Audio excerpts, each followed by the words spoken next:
ano man tawag dun. At kailangan din nila tingnan kung saan pwede ang Blacklist International again.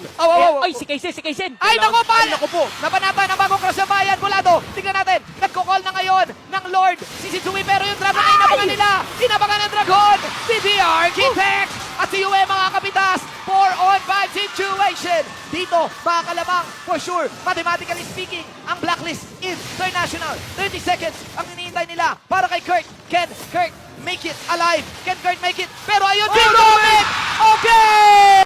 Nakuha nga nila ngayon ang mismong objective. Okay. The National Detonas welcome. Kami naman, it's our time to shine. Naku po. Alright, combo.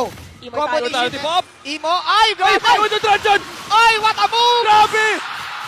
At ang tawag natin Ay, dyan, kayo, Moskov! ang meron pa, tindahan ni Paring Edward. Walang mga ultimates ngayon yung minana, kaya magkukulab lang ang International ng Go.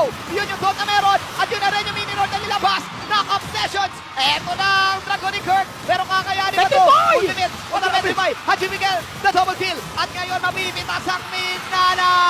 Edward with an outplay. Transitioning to an endgame. Let's see, dalawa lang. May depende pa! Yun, may isang minions lang.